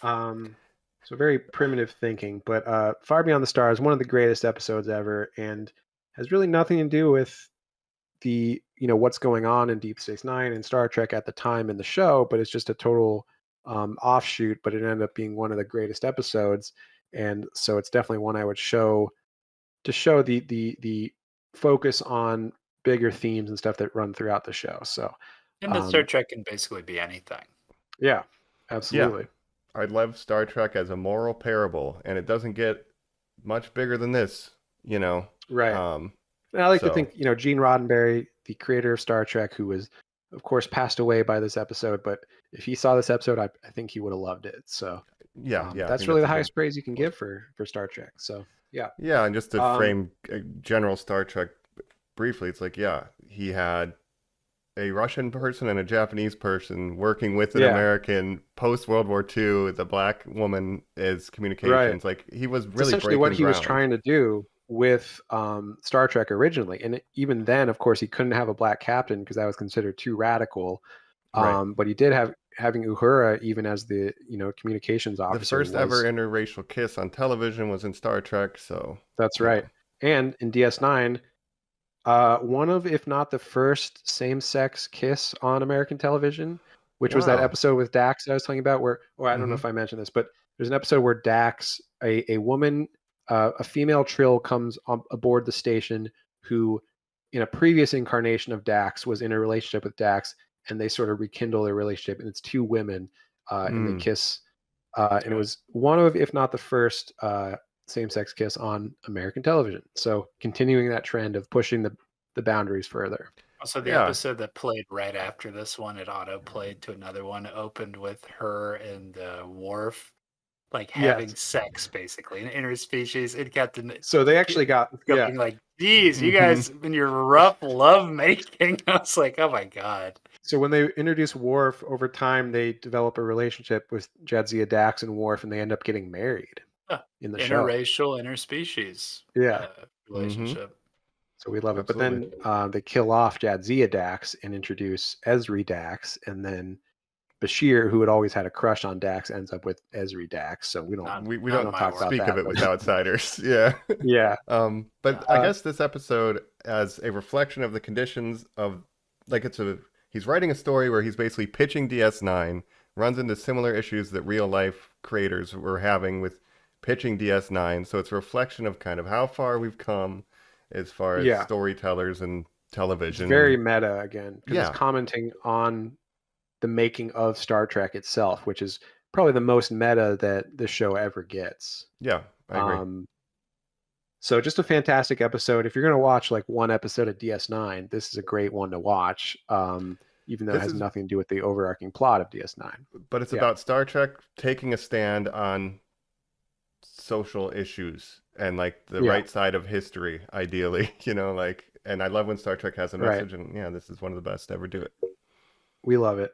Well, let's finish out our sampler pack here and step into the Pale Moon Light coming up next. We're back here on Normies Like Us, where we're talking DS9. That's Star Trek Deep Space Nine. Not Our DS8. favorite in the series. Not Not DS7. 8, not 7, not DS11, not Not Open Terok 711, Nor. not Terok Nor. We're talking DS9, baby. Mm-hmm. That's right. And we're going to our third episode. Same season as the last episode. There's a lot of good. Season 6 is one of the best seasons because it also starts with a 6-part connected episode, which is just the whole Dominion War. Basically, they lose control of the space station for a while before getting it back. And so there's just a lot going on in this season. But this is In the Pale Moonlight, which aired on April 13th, 1998. It's season 6, episode 19. And this one is another great one, I have to say. I It's love this another episode. great one. As a fan of this show, it's exactly what I was missing from the show, which is the performance of Andy Robinson doing just a humble tailor named Garrick. Garrick, Elam Garrick, one of my favorite recurring characters in this show. Mm-hmm. He plays a Cardassian, a former Cardassian spy who now works as a humble tailor on the space station, who was exiled from Cardassia for reasons unknown to us, but Potentially mysterious crimes reasons. against the state. We don't know. He's a very mysterious Yeah. tailor. Yeah. Yeah. And he's the other main Cardassian character that we see throughout the show. There's Gul Dukat, who kind of represents everything bad about Cardassia. And then we have this more morally gray character, Elam Garrick, who has sort of a relationship that he develops over time with Dr. Bashir, where they get lunch together and have these sort of verbal sparring sessions where they talk in riddles and stuff. They're in love and- with each other. Admit Yeah. it. Admit it. I will say, if you watch the 5th season of Lower Decks, there's an episode that has a lot of returning characters from other Star Trek shows because it's a sort of a mirror. It's a multiverse thing in Lower Decks, of course, but there's a alternate version of Garrick and Bashir that are in love with each other and married, and That's right. also one of them is a hologram, like the hologram doctor from Voyager. So it's also a solid in love with a hologram. So it's pretty funny references there. So check out Lower Deck season 5. Heck yeah. Yeah. But Garrick is a big part of this episode. This is, of course, in the midst of the Dominion War. As I mentioned, the fighting is very heavy. The casualties are very heavy. Every week, Cisco has to post a list of the casualties. I've grown to hate Fridays or something. Yeah. Yeah. So again, another framing story here where Cisco is essentially monologuing to the camera, which there's no other episode where he really does this. So it's very interesting the way they frame it. He's doing a captain's log, which is normal, but the way they show him, he's doing the joke you always made in grade school of how do they even know what the star date is? He's like, I can't even keep track. Yes, he's like, what's the date? And the computer's like, this date. Right. He's like, God damn, really? Yeah. He's just getting more and more desperate as the war goes on. We need to turn the tides. Like, we're losing the lore. And the Dominion, of course, came over from the Gamma Quadrant. It's the changelings who are in control. They also have the Jem'Hadar, who are their soldiers, who are a race of aliens that they created to be basically the perfect soldiers. They don't need sleep. They don't need food. They're addicted to this chemical called Ketracel White. Yeah. That keeps them. Basically, they have to get this chemical Ketracel White, which is provided by the changelings, the founders. They need that to live, but they don't need anything else. They don't need rest. So they're just basically unstoppable killing machines. And so now we normal people are having to fight against these insane soldiers, and we're losing. The tide of the battle is losing. It's the Klingons and the Federation versus the Dominion in Cardassia, Cardassians who have allied with the Dominion at this point. So it's a galaxy-spanning war, and the only thing we can think of, how are we going to change the war? Well, what's the one big party that has not entered the war on either side yet? The Romulans. So if we can get the Romulans into the war on our side, we can change the tide of war. But of course, the Romulans, our oldest sort of Cold War enemy that we're still, have very cold relations with at this point. A question on that. So Yeah. by this time, New Generation has happened, and Spock has made the peace treaty with Romulus. there's a piece, but yeah, we're not actively at war with them, but also they're very isolationist. So there's the Romulan neutral zone. Neither side can cross the neutral zone according to the treaty, and they just don't like to interact with us. They want to keep us at an arm's length. The Federation, Klingons, whoever, like they're kind of doing their own thing. They're very like suspicious and kind of spycraft Yeah. too, but they're letting the Dominion basically cut through their territory to attack Right. Federation forces, which is They why we're haven't like, taken an bro. overt side yet, and it's like they're kind of waiting to see who wins the Dominion War, I guess, before they. It's reminds me sort of World War II. Before America joined World War II, we were sort of neutral. We were providing arms to the Allies, but we hadn't declared war yet until Pearl Harbor. The Japanese attacked us, and of course, then we were like, okay, now we're going to war. But before that, it was like, let Europe and the rest of the world do their own thing. We're going to stay over here and be isolationist, right? So that's kind of the Romulans in this. Mm-hmm. But they're being complicit in the Dominion cutting through their Yeah, we're letting territory them cut to through their attack space. us, right? So at the very least, Yeah. they're turning. So a blind eye. essentially, Cisco comes up with this plan. If we can convince the Romulans that the Dominion is planning a secret attack against them, then we can get the Romulans on our side. But we'd have to have like perfect proof of this. Of course, that's not really happening. So we need to forge proof of this, and it needs to pass, the Romulans me? I have inspection. to have this perfect plan. Okay, here's what we're gonna do, Cisco. And you're like, Yeah. Garrick, relax. So we get morally gray former spy Garrick into this plan, who, Cisco can't really trust him either. So he's like, man, I'm really letting go of my ethics as a Starfleet captain. We're getting into some gray areas here, but it's for the greater good. The war's got to end. Like, we're losing the war. We got to do something. So I also love how everything he puts forward is like, well, you know how all us Cardassians have these information data rods? It just goes like, no, I did not know that. yeah. Right. And there's some great other episodes with Garrick and his sort of mixed allegiances with Cardassia, and he's just a fascinating character. And to be in a Star Trek show like this, yeah, it's like there's never been a character like this. No, he's one of my favorite characters, full stop, in the show. Yeah. He's really fascinating. But then this one, we do get hints of his spycraft, I guess, and he gives Cisco a laundry list. He's like, we're going to need a data rod. We're going to need a forgery guy. You got to get him out of jail. Yeah. I don't know, but that's my He's in forgery Klingon guy. prison. We got to get him out of Klingon prison. And yeah. it all has to be hush-hush. Like, Cisco's trying to keep it under the radar while they're doing it. But even when he first reaches out to his contacts the next day, Garrett comes back. He's like, yeah, all 5 of the people I reached out to are dead. Like, yeah, they already. killed all my contacts. Yes, this that's is how really it goes. Anyway, Cisco, what I need is 200 liters of biogel, and you're not Yeah. allowed to ask questions about it. I need biomimetic gel, which is a highly controlled substance by the Federation, so it's not exactly easy to got get. you cocaine. It's just like constantly like, what do you Yeah. need this? It's like, no, but to pay off the guy who's gonna kill this guy to kiss this guy, I need you to Right. do this, and this. Yeah, Well. and again, this reminds me, to use a real life analogy, of Iran Contra, which, if you know anything about that, Reagan basically supplying drugs to the or supplying guns to the Contras to get drug money to give to Iran. So it's some, all to fight against the Soviets, right? So it's all Cold Mhm. War hush hush stuff. And actually, this episode was inspired by Vietnam and Watergate and certain things that the government was doing. The brave soldiers of the Mujahideen. Yeah, Rambo 3. Again, all in the name of fighting the Soviets, the Cold War, through these different proxy battles where we're funding the Mujahideen, Al Qaeda, basically. Hopefully that won't come back to bite us in any way. We're training this guy named Osama bin Laden to fight against the Soviets. My name's Osama bin Garrick, and what I need you to do is Yeah. Yeah. okay.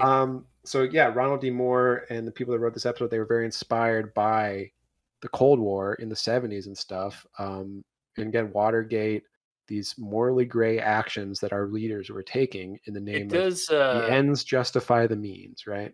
It So very strongly reminds me of a TV show that'll be much more popular in the future of a bald man with a goatee, Breaking Bad, of a guy just sinking lower and lower in his morals to be like, no, but it's for a good cause. yeah, Mm-hmm. And look, this is a I have cancer. right. Yeah, I need I to need that kill these 200 liters of kids. biogel. X, we Yeah, gotta cook. I love But it. this is it's a representative episode of what DS9 is kind of generally known for being the wartime Star Trek show with the international politics of that. And that's kind of where Yes, Cisco's stuck at for the majority of the series. it's getting into territory that the next generation never really would have touched. Mm-mm. Roddenberry himself, who had a lot of control over season 1 of the next generation, he wanted the show to have no interpersonal conflict between the cast members. Right. So eventually they're like, okay, well, we can't do that because then there would be no show. Like, we need conflict to make a show. Right. But his idea of the future was so utopian. It's like, well, why would we be fighting against ourselves? Like, why would we have any conflict or argument between different people in Starfleet? So he was maybe a little too utopian. But this is something that the next generation, Picard would never do this. Like, even if it was sort of the ends justify the means, like if he knew that he could change the tide of the war, it would go against his ethics in a way that I don't think Picard would cross that I line. mean, this Mm. is, and it's interesting again that it's pre 9/11, but this is a war crime. This is Yeah. exactly what people, conspiracy theorists, accuse these false flag attacks of like, well, we had to do what was right to pull this person into the war because that would have put an end to it. So really, I'm saving lives when it's like, you're pulling Romulans in to die. Yeah. Right. Yeah. Absolutely. Well, and of course, Cisco doesn't even know the full plan, which we'll get to sort of the reveal of what Garrick's plan really is. But he's Just already bending his kidding. I'm a morals. maniac. Right. Oh, no. But I think he's already bending his morals to a place that Picard wouldn't go. And Picard, No. the diplomat, they say, like, Picard, if you want to avoid a war, you want Picard. If you want to end a war, you want Cisco. Yeah, I like Or that. Janeway, who Janeway got into some moral gray areas as well in the Delta Quadrant. Yeah. But No, like this is a step beyond. Like he's willing to forge artificial evidence of betrayal under false to pull pretenses, the bring Romulans Romulans in. into Yeah, the like war. Picard would never Yeah. do that. Yeah.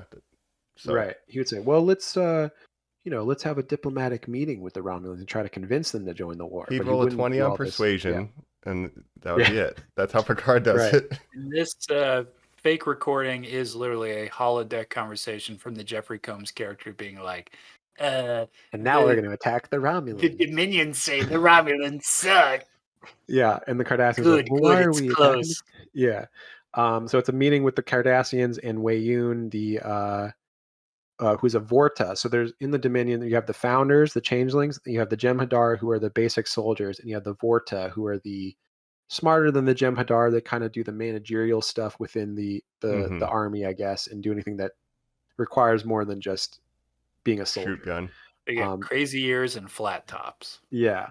Yeah. Good old Jeffrey Combs. We love him. And so yeah, they create this forged hollow hologram meeting, but it's got to pass the very rigorous inspection of the Romulans, because the Romulans are so distrustful. Like, they're of course going to make sure that it's not a forgery. So they invite this Romulan ambassador who's passing by to go somewhere, and they bring him in and say, Oh, look, what's this I found on the ground? It says, Yeah. 2 Romulans, you suck, don't let them see. But you wouldn't Yeah. want to play this, would you? No, Right. exactly. So Cisco pulls him in and says, look, we found this recording. It fell in our hands. We think you should see it. It's very important. And of course, the Romulan ambassador is immediately like distrustful and like, well, I'm going to have to inspect this thing. Like, we can't trust you humans. But if it passes our inspection, then yeah, this is something that our government's going to want to know about. So he so Garrick gets the forger from the Klingon jail. There's this whole subplot where he starts a fight with Quark in his And he bar. stabs Quark. It's Yeah. like, yeah, he's got to stay And in so your Cisco's quarters. got to convince Quark not to press charges. So he's already like, look, That's right. he's here under, top secret, Yeah. doing top secret stuff. Like, can you just drop it, please? Like, Odo's like, he said he knows your name. And he's like, no. yeah. No, and it's like, oh, our first bribe. Like he's so excited to be getting bribed by the captain. He's like, Right. thought it would never happen. So Cisco's just sinking deeper and deeper and doing more and more morally questionable stuff. And like, man, I'm a Starfleet captain. I'm doing all this stuff I shouldn't be doing, but it's what's got to be done. It's the ends justify the means, right? That's the main theme of this. Or do they justify the means? Right. I can. But so yeah, this forger creates the Romulan forgery. guy's like, yeah, they do the forgery. They pass it off to the Romulan. He goes and inspects it. He comes back. He goes, it's a fake. And of course, it failed the inspection. He knows it's a fake. Now Cisco's like, well, what the fuck am I going to do now? Because he's heading back to Romulus, and he's going to tell them that they made this fake thing, and now we're fucked. We blew it. We blew it. We blew it big time. Oh, I'm getting a phone call.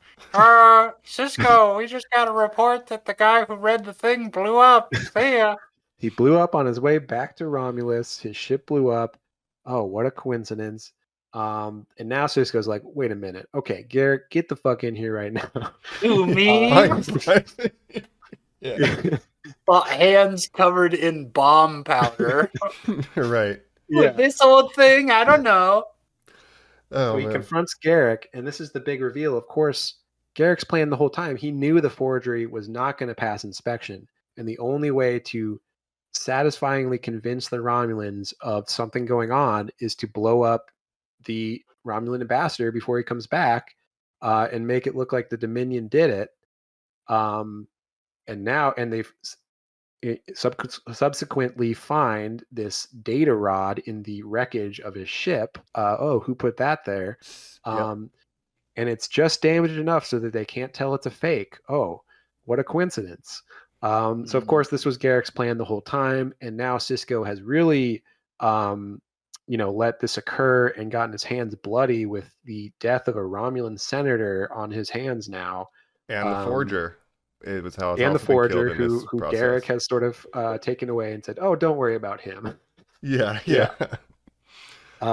So Cisco's pissed off. He punches Garrick in the face. He's like, you were going to do this all along and you didn't tell me. And then we get the good thing with Garrick. He's like, this is why you came to me.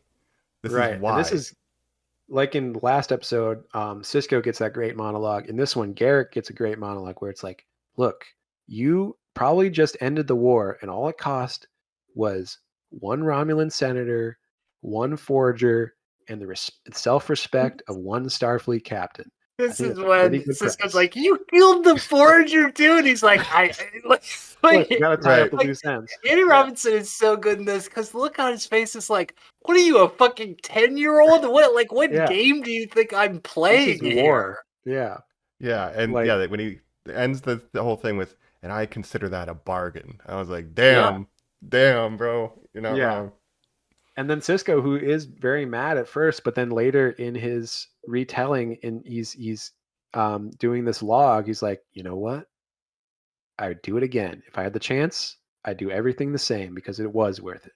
And I am going to face the consequences for this. I am going to face the delete the recording. I can. Yes, we ended by deleting his log. God. Like so this is confessing to no one basically. Well, he starts the log because he's like, I need to talk to somebody, but I literally can't. Yeah. So maybe doing this. Got like a drink in his hand. I have to get this off, and he takes off a jacket as the story keeps going. Basically, right? So you know he's truly at the end of his rope. He's in a room alone by himself, drinking whiskey, and just being like, "Man, I don't know, like shit's fucked up right now." Who else could do this other than maybe our Strange New Worlds beloved captain? Like to me, this is like why Avery Brooks is the best captain. Yeah. Yeah, this is goated, like this episode from him. And then counting Far Beyond the Stars, like, yeah, dude, this is peak Cisco action right Absolutely. And yeah, again, you can maybe see Picard getting tricked into like doing this. Yeah. But even then, Picard will be like, "Well, I have to confess to Starfleet And I and made a take full court report. martial." Yeah, Sent a thank you card to Romulus. Yeah. Apologies for your right. loss. Yeah. Ensign Um, Rowe tricked me, and I'm mad about it. And, Yeah, but Cisco like knows like again, the ends do justify the means because the Romulans joined the war, and now we have the numbers against the Dominion. Like, if it's the question of like destruction of the galaxy and Dominion rule over all of us, versus a couple lives and my this, self-respect for yeah, myself, like that is worth it. that Yeah. is so important to point out, Jacob. That basically he has had 6 seasons of acting as the Amsterdam to the Jews, like, escaping from the Holocaust. Like, truly, he has been like the salvage state of like seeing people of like, all right, this is what would happen if the Nazis took over. I have seen the actual fallout of Yeah, what these people do torture wise to a civilization. This is what they'll do to the whole world. And right. I'm like beating myself up because I blew up some like Romulan asshole. Yeah, Right. and the episode Yeah. starts, and I think like they say like, oh, the Dominion has conquered Beta Z. So they Yep. wanted a planet that exists within the Star Trek lore to be like, oh shit, like they wanted it to be Vulcan, but they're like, no, it can't be Vulcan. Let's do Beta Z, which is what Counselor Troy is a Beta Z. They can sort of like read emotions with their minds, right? Yep. But yeah, the whole Bajor and Cardassia thing is very much like an analogy of like the Nazis and the Jews, like being occupied, then Bajor having to create their own government post-occupation Israel. Finding And strength through religion. yes, Yeah. yes, they're very spiritual people, and they, had resistance fighters during the occupation who the Cardassia considered terrorists, and that's what Major Kira was. She was essentially bombing Cardassian military buildings and things like that during the occupation. So it's like one side sees you as a terrorist, one side sees you as a freedom fighter, and again, that's getting into that morally gray area that DS9 really is about. So Yeah. Yeah, free Palestine. that's Yes, right. That's absolutely. Free right. Palestine. Free Bajor. Absolutely. Well, that's sort of Free the beige. irony of Israel and the Jewish people post World War II is that we're the oppressed who becomes the oppressor in many ways with Israel and Palestine now. So not to get too into that in this episode, but there's a lot of real world analogies with these themes. So Yeah, I mean, yeah, from episode 1 is clearly a reading of World War II analogy. Is the setup for the Kardashian Bajorian relations. yeah, Um, because Cardassia was doing all kinds of bad things to the Bajorans, putting them in camps and things like that.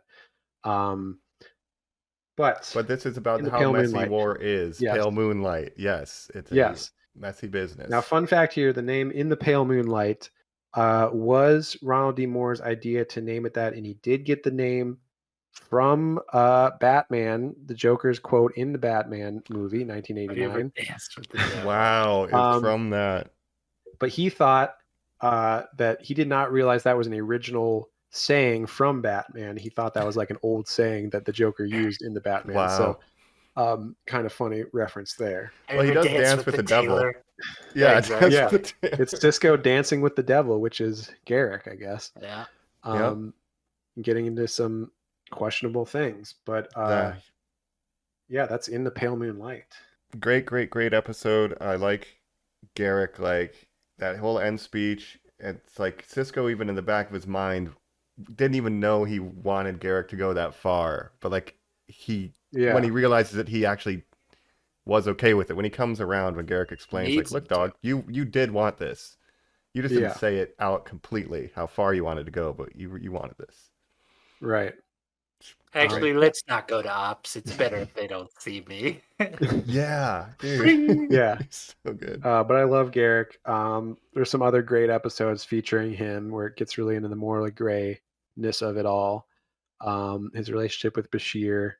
And that's what's so cool about this episode is like Cisco doesn't really interact with Garrick that much in the show because like he's the captain. He just doesn't come into contact with Garrick too often. That's usually Bashir's thing. Or Odo has some episodes with him as well where it's like Odo versus Garrick. They're different competing principles. Yeah.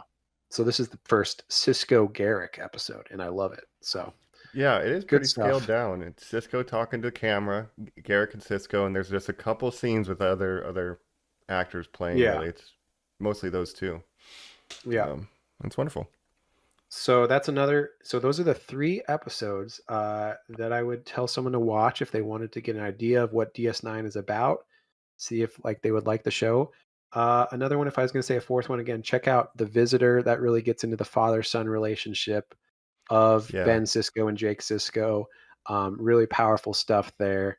And again, a black captain and a black father and son on TV in the 90s. Really good Nah. stuff. No thanks. Right. And fun fact too is that, of course, my name is Jacob. My brother's name is Ben, so I always thought that was funny that they're Ben and Jake Sisko, and my brother's name is Ben. Oh yeah. There's a weird fact. My real name is Tony Todd. Oh, That's wow. right. We love Tony Todd, R.I.P. R.I.P. Renee Auberjonois, R.I.P. And Mhm. Aaron Eisenberg, who played Nog as well, has passed on, R.I.P. to him. But that's DS9. 3 episodes to get you into the show. Should we jump over to final thoughts? Yeah, let's do it. I'm into it. Final thoughts on the pale moonlight. We're back. Here on Normies Like Us, we're wrapping things up with the final March Madness choice. It was Jacob's pick. DS9. No, that's not Dick Suck 9. It's Star Oh, Trek. I wish. Deep Space 9, of course. One of our favorite series and our favorite franchises. That would be again, the porn returns. parody. Oh yeah, It for Star sure. probably Trek is one. Dick Suck 9. Yep. Starbone. Something. Anyway. Anyway. Starbone was the best you could do. Off the top of my head, I'm not an improver. Okay? I'm Starbone, sure. I don't know. Well, Look, send in your I'm sure you can think submissions of for a something better. title, Yeah. listeners. Starfuck. No, I don't know. We'll workshop it. Yeah. But Deep Space Nine, good episodes. I do think it's interesting that none of these episodes, like they're incredible, but none of them really feature you don't get a sense of the ensemble from just these 3. You don't get a Yeah. sense of Nog's Bar and Rom. You don't get a sense of kind of Tarek Nor DS9 as an ecosystem, but they're great episodes nonetheless. But it's scratching the surface, I guess. So if you like these, there's a lot more where that came from. They're My all only kind of complaint one-off as well. episodes. Yeah. Yes, they lose the workplace comedy vibe, which is really what I love the most about this show. And Jacob, was this the period where Nana Visitor was pregnant, or why is she in so few of these outings? I don't know. She just wasn't a big part of these episodes, but she definitely has other episodes where she's more of the focus. And yeah, it doesn't give. There's other episodes you can watch to get that vibe. And I'd say if you like these 3 episodes, definitely watch more of DS9 if you have not watched it. There's a lot of other good episodes that we just don't have time to touch on. But I love DS9. Again, it's my comfort show. I want to be transported away to the promenade where I can hang out with Odo and Quark and Play Davo. Play Dabo, throw some darts with Bashir and O'Brien. Yeah. Well, what do they call her? Pat was working the Davo machine, and it gets to this lady who's like a showgirl. Mm-hmm. Yeah.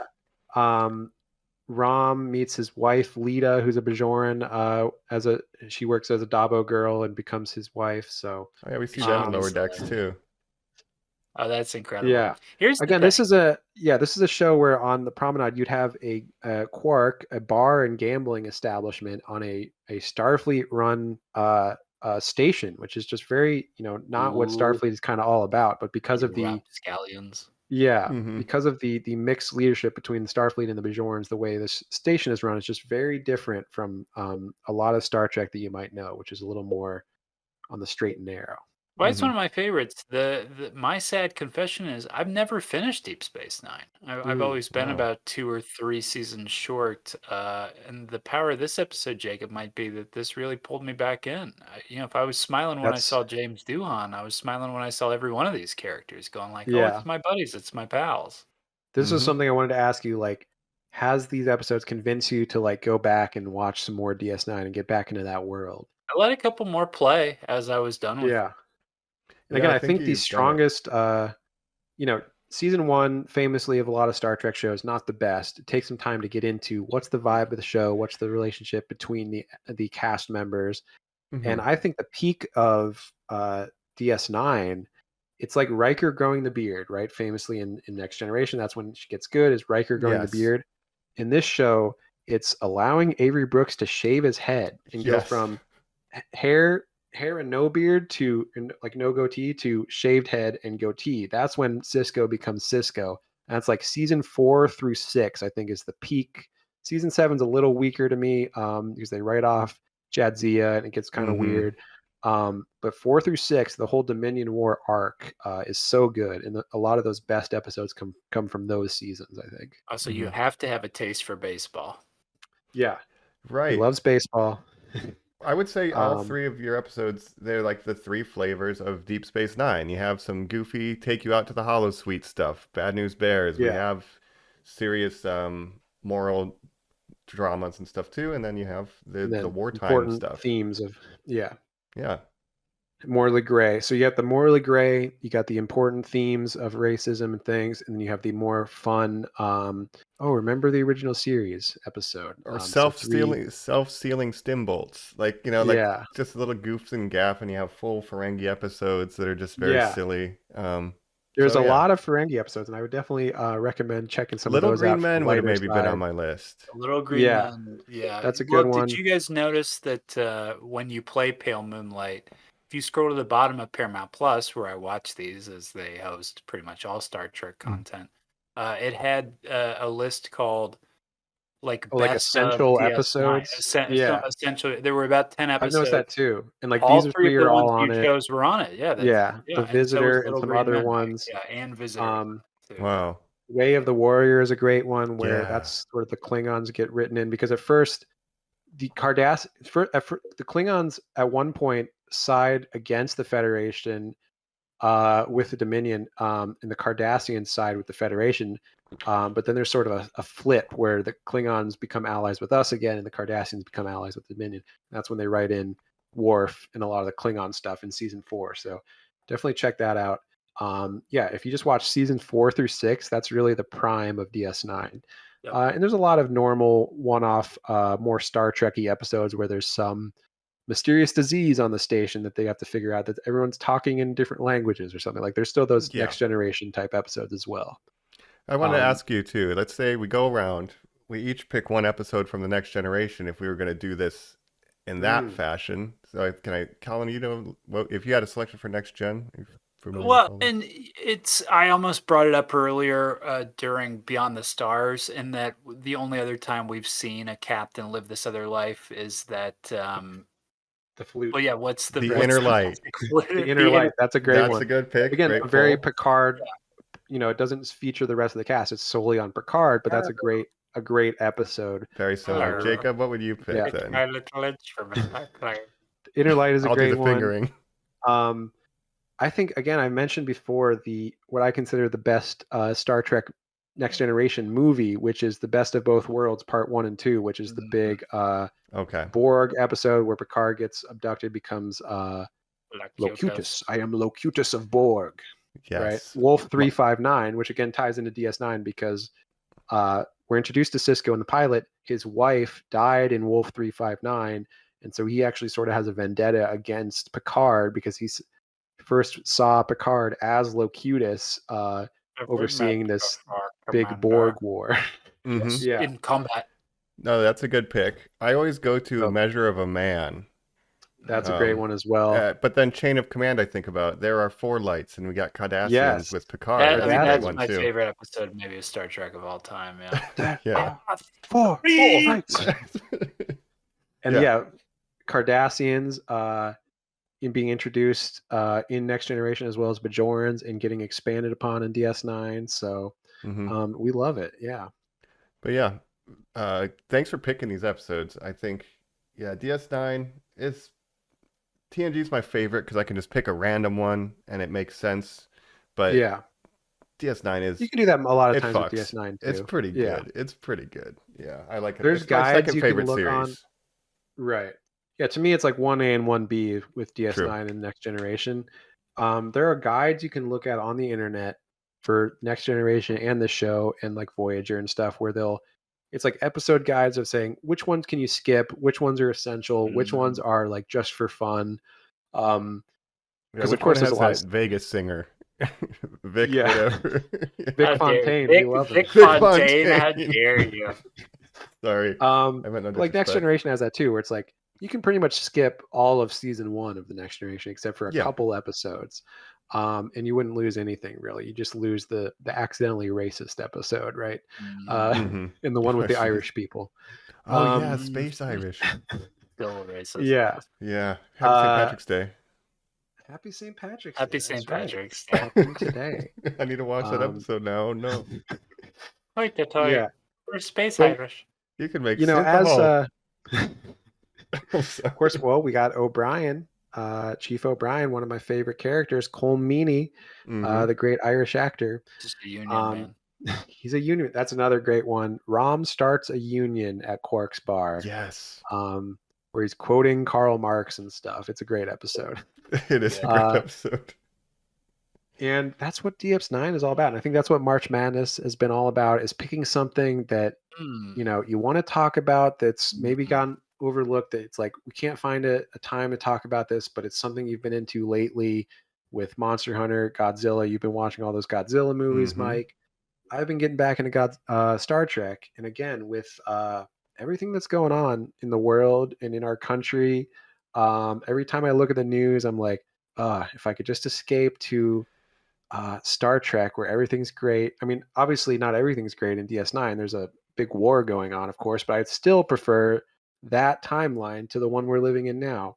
Remember Yeah. in Discovery when the one guy goes like, and of course, our greatest scientists, Galileo, Splig Splag, Elon Musk. Yeah. They did. That didn't age well. I mean, that No. was happening for a while where like Yeah. Elon Musk shows up in Iron Man 2 and is like, hey, Oh. Tony, what's up? Rick and Morty and Help, Yeah. the smartest man. I mean, everybody just fell for this Uh, bullshit. Not me. I was me. always like, this fucking loser. Yeah. Who But fucking cares? Yeah. It just feels at this time that we've almost never been further from the utopian No. existence of Yeah. Star Trek. Even, Mhm. you know, in the 1950s, of course, it felt far away for other reasons. But And the last time you got me into this show was COVID. So it is interesting that now, if it does really become my show, it is really me retreating in my mind, Jacob, to be like, please let the world be okay again. yeah, this was a big COVID show for me, a big pandemic show. And also, I broke my collarbone in like Oh, yeah. 2019, and I was laid up in bed for a while post surgery where they had to repair my collarbone. And I was literally just watching episode after episode of Star Trek DS9. That was the first time I friends. watched the series. Yeah. So it's a very special place in my heart, and I love to go back to this universe. And so I'm that's why hoping I chose wake it. up from the dream, like I end up and I'll be Yeah. on the spaceship, and all of this I is wanna look in artificial. I want to look in the reflection of my window and see a Star Trek officer looking back at me that looks just like me and think, man, I wish I could have that guy's life. I just want to be a Dabo boy. I don't know what that entails. But Yeah. Well, this is I'm the just question. a What Dabo character would you be in DS9? You would be like a Bajoran. I You, saw works at the Quark's That's a good bar. question. one of the ones, the one about the fucking between the Klingons and the Trills started with Morn giving a bunch Sure. of roses to a woman who like swooned and was like, "Thanks, Morn." I was like, I'd be Morn, I guess. Yeah.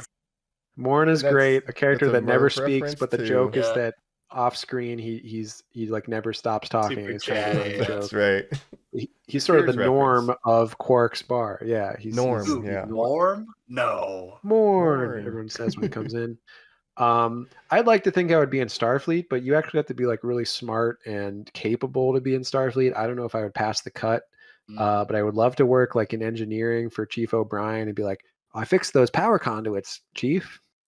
Yeah, I like tinkering. I'd probably be engineering if anything, but I would also wouldn't Yeah. mind just like having a random shop on the promenade if I could just be like, all right, Oh sure.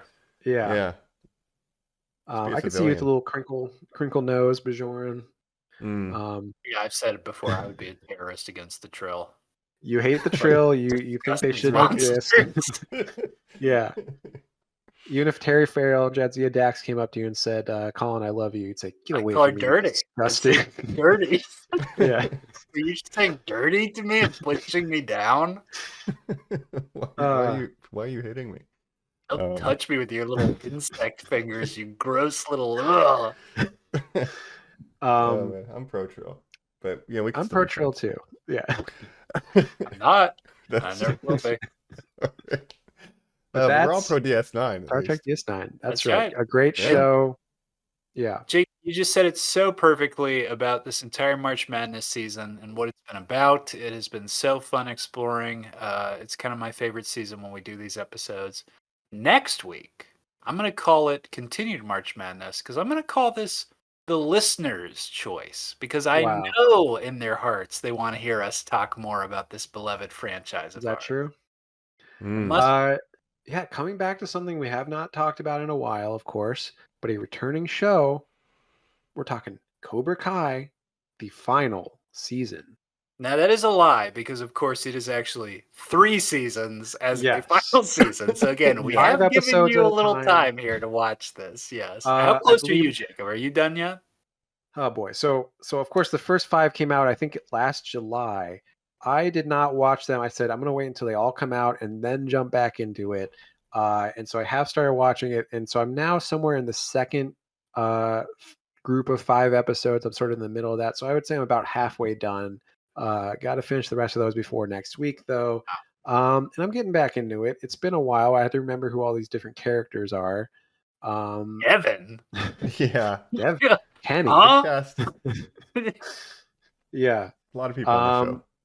How about you, Mike? You went. You just did it as it came out, right? Yeah, Good boy. yeah, I finished it.